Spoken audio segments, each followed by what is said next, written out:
Yo, what's up, Y Massive? This is DJ Fresh, the big dog. We just wrapped up our interview with Ankletap. Hashtag YMornings, hashtag Tato and Tap. Had a lot of fun. And it always feels good to come back home, man. This is where it all started. And this is one place I'll never, ever forget.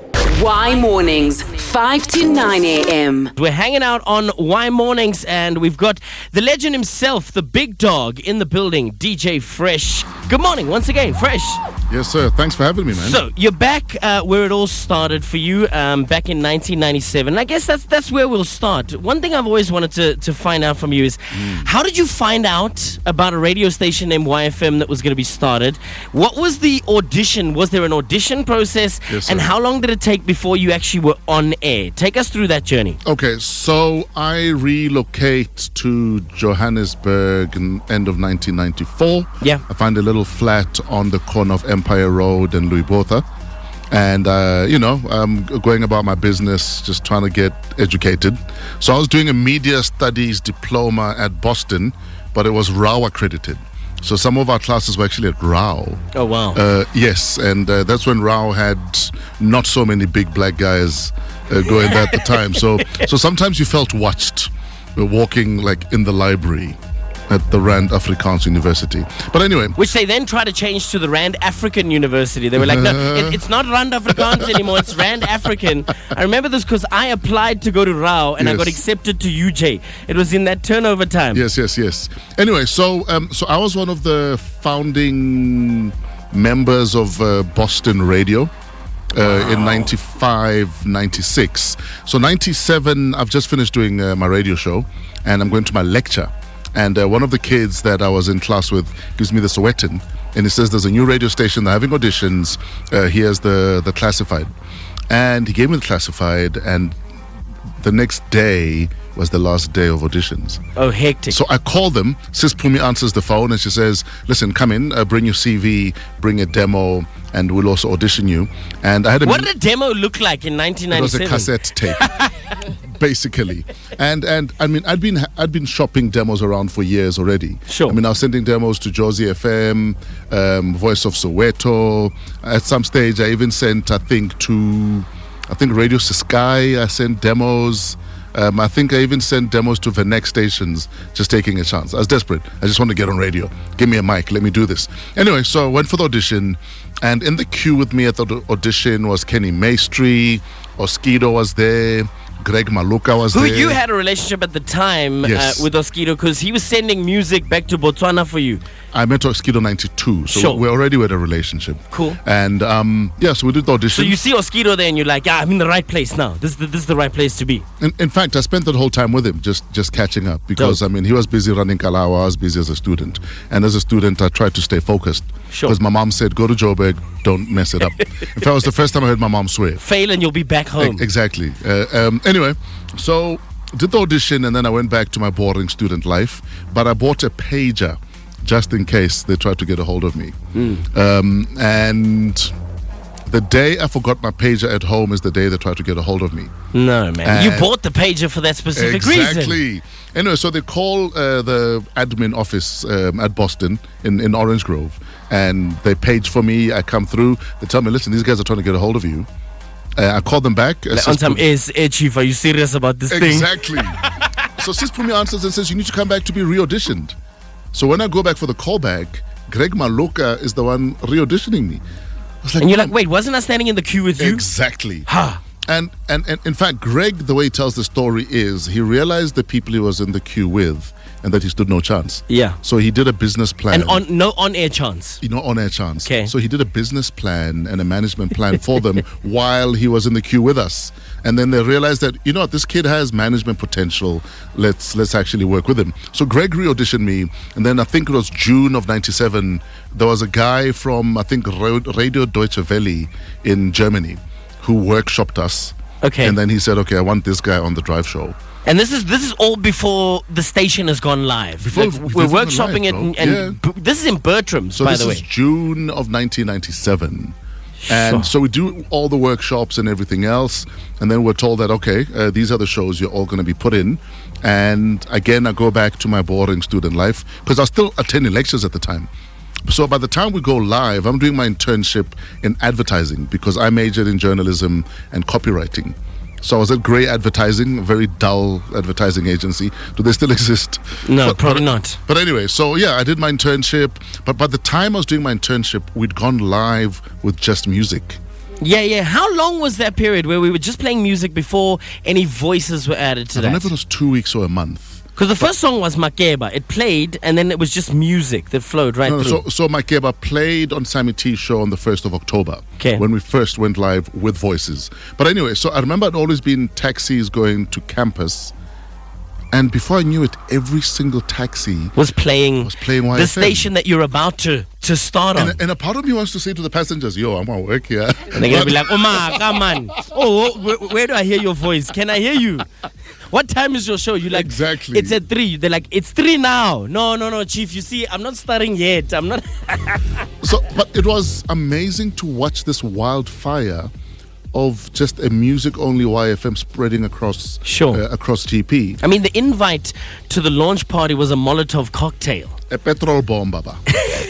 Just to warn them that, listen, we're about to blow ish up here. We're here, and this revolution is only starting right now. Whether it's televised or not, it's going to be on your radio. Yes, sir. So we'll pause it there. Speaking of Bertrams and starting back in 97, a bomb was dropped when Fresh arrived in studio and he saw Zandy in studio. Tell me something quickly. Zandy used to drop mixes on your show in Bertrams. So I had a feature called the Mad Half Hour where we'd get kids to come in and mix. The Mad Half Hour was so popular. At some stage, by January, we were fully booked for the rest of the year. Zandy and his brother Chalk used to mix on my show. Zandy was a kid, I think he was still in high school. He'd come and drop mixes on my show about 99, 2000, or even 98. Yeah, Zandy, you've been on Y since 98. You competing with Admiral and Jasid, my man. You know what? Without further ado, DJ Zandy, take it away. Here's one of Zandy's musical mashups, prepared just for you and for the big dog. Take a listen.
So we're still, it's hashtag YMornings, hashtag Tato and Tap, hanging out with the big dog, DJ Fresh. Now, Fresh, we pick it up. You're at YFM. You start making a name for yourself. You start putting out the compilations, the music. This thing starts going. I've always wanted to know, tell me about the time you met DJ Spoo. We know how you met Oskido, and you told us how your relationship with Greg Maloka.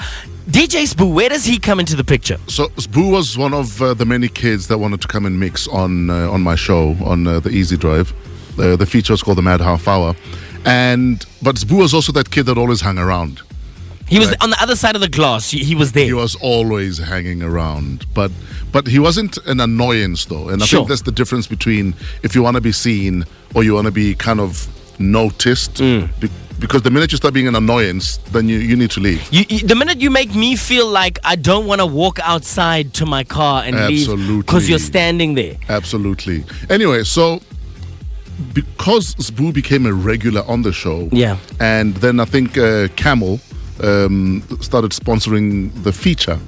And wow, back when cigarettes could advertise. Exactly. But for purposes of this morning, we're talking about the animal. Just in case we get you in trouble. You know, don't worry. I tend to follow BCCSA everywhere I go. So you have to now, Chief. You're officially a fired guy, you know? Anyway, so I needed a judge to judge the different DJs that came in, and I asked Boo to do it, and he was more than happy. Because he's the resident, he hangs around, and he was more than keen to do it, and that's how it started. But I must say, there was a time DJ Jaws lost. Sbu robbed him. Sbu, you robbed Jaws. We're holding on to. You got that off your chest because I know Jaws was bitter. Jaws was the only black kid I knew who had a lip ring, so he looked like an angry black kid. Was one of those with like a spike on the outside of it? A spike on his chin. Oh wow! Actually, no, he looked like an angry white kid. and as Jaws walked out, the look he gave Sbu, and then he gave me. I was like, I'm not the judge. I'm not the judge. This is just my show. But listen, that's how I met Sbu, and he's been hustling since. See, for me, I find DJ Sbu to be one of the most inspirational, like yourself and DJ Sbu, former YFM people that I look up to, right? Yes, and when I moved from Potchefstroom, let me just tell you a quick story. When I moved to Johannesburg, you had just started the Fresh Drive on 5FM. Yes, sir. And Sbu was doing the breakfast show at Y. Yeah. Okay, so that was my first real listener experience of listening to YFM. Sure. So I was listening to you in the afternoons and I was listening to Sbu in the mornings. And then, fast forward a couple of years and I'm on YFM and I meet DJ Sbu for the very first time. And the one thing that's always blown my mind is as a YFM DJ, you meet former YFM DJs and then you quickly realize that they still listen to YFM. It's a weird thing. They listen, they follow, they're interested. Once you're a radio lover, you're a radio lover through and through. So you stay listening to where you're from, 100%. but you listen to all the other radio also. Because I think that's important. You can't operate as a silo and think you're a one-man show. Sure. So yeah, man. So I meet DJ Sbu, and Sbu's such a, he's a big thinker. He's ambitious, right? So I meet him, and Sbu comes up to me, and I'm like, hi, I'm DJ Ankletap. But before I can finish the sentence, he's like, I know who you are. You understand? I know who you are. I know who you are. And then he told me, and I'll never forget the words. DJ Sbu said to me, he's like, my man, like YFM is such a great platform. Like YFM is a platform that you can grow, my man. You can grow from YFM. You can become anything. Like if you want to become a medical doctor, you can become a medical doctor. If you want to become a lawyer, and I'm going, I don't know if I can become a lawyer or a medical doctor. Yes, but I'm happy I'm here. And then fast forward to when I met DJ Fresh for the first time. I don't know if you remember it. It was at a club called Icon in Sandton, and the original Icon. The original Icon. Yes, sir. And I came up to you after your set, and I introduced myself, and lo and behold, you were like, "Yo, dog, I listened to your show. I like your show." And you said, "Where's Mansui?" And I'm like, "Oh wow." I ran to go find her. You know what? I sobered up in that moment. I sobered up and I'm like, "Yeah, pow, Tijo, big dog wants us." And it's not that you let us into VIP and we never left. I know. We kind of just sat there. It wasn't an invite to sit at the table with Fresh, but we were like, no. Fresh said we can sit here. It's cool. And then eventually Fresh moves on to his next gig, and we're still sitting around like, should we leave now? Like, now I'm out of work with Pout. Yeah, it's fantastic. How small is the world? The world, you know what? I think it's the law of attraction. When things are meant to work, they work. Yes, when people are meant to come together, they come together. I was sad though when you guys stopped working together because I thought you guys were the perfect duo. You know what?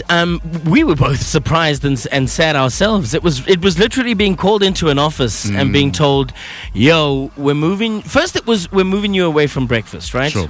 We're moving you to 6 to 9 at night, which is cool. Okay, we were kind of shattered by that, but we stuck to it. And then you can't say shat on the radio, bro. I didn't. Anyway, you just on. Did. So then we get called back the next day, and it's like, you know what? We're splitting you guys up. we're separating it, and that's kind of where we went our ways. So they went SABC management on you. Basically. It works, let's break it. Okay. Interesting. No need to comment, it's fine. On that bombshell, I want to talk about the evolution of music in your time from when you were here at YFM. Sure. Let's talk about compact discs, right? That gave rise to a lot of DJs being able to put compilations out there. Yes. Versus now, if you're just a DJ, then you don't produce. You can't exactly release an album. How did that evolution go? So, because there was this brand new sexy radio station all of a sudden, making all of this noise, we were playing probably more house music during prime time than any other radio station, which of course meant then that demand was created. And a lot of the music we're playing was taken off vinyl. And now there's demand, but you can't walk into a CD store and say, I want this song that I heard on YFM. And, that's how Fresh House Flavor 1 was born. I was literally picking up my records from Vinny and Tim White at House Africa. And they said, listen, there's demand for all of this music. We can't sleep on this demand. So let's take 10 of the hottest. So instead of selling one, we can take... Okay. And that's how Fresh House Flavor 1 was born. And that's how the compilation Monster was born. But for me, the most beautiful thing, though, is... looking back 15 years ago, about probably 90% of what we were playing on the dance floors in the clubs was not South African music. I can't remember the last time I played a non-South African song over the last 5 years. And the only time you're probably playing a non-South African song is when you're playing a classic. If you're playing a classic. Yeah. And I love the fact that, the kids are making the music and you can't keep a good thing down. What would you say to young producers now that are listening to the show? They've got this opportunity to hear from DJ Fresh himself. What would you say? Because nowadays, like I said, you can't put out compilations. What can young producers do to get their music out there? I think we live in an era where we don't necessarily need record deals. Sure. A lot of kids are on I need a deal. Can you hook me up with a deal? Why don't you do your own deal? Why don't you be your own distributor? Why don't you get your music? I mean, online is the opportunity for you to put yourself out there without having to rely on anyone else. And the day it pops, it's all yours. So I think also a lot of kids want things to happen now. Yeah. A lot of people don't believe me when I tell them for 5 years I was looking for a radio deal. For 5 years, nobody responded. For 5 years, nothing happened. But I was patient enough because I knew what I was capable of doing, and I knew that the day I get a deal is the day I run with this. Yeah. And you need to have enough faith in yourself and your product to stay patient and stay the course. Would you agree with me when I say, with the current landscape of record labels, what you said, kids always think they need a deal. Sure. More often than not, because it's so open source now, any deal you're going to get it could be a bad deal. Could be a bad deal also. And I think, especially with a lot of the independents that could sign kids, don't sign kids because of the expectation that you're going to turn me into a superstar. But you're my record label. Why is radio not playing me? There's so many other variables that there's no guarantee that you're going to be a big star immediately. And the day you get that one hit doesn't mean you've made it either. Because, sorry, I'm going to use it as an example. Tap has one song on radio. All of a sudden, Tap thinks, I've made it. Yeah. I've arrived. And to add insult to injury, Tap then changes on everybody around him that helped him get there. Yeah. So the day you have pulled off the radio because now there's a hotter, fresher track, you're back to square one. YMornings, 5 to 9 a.m.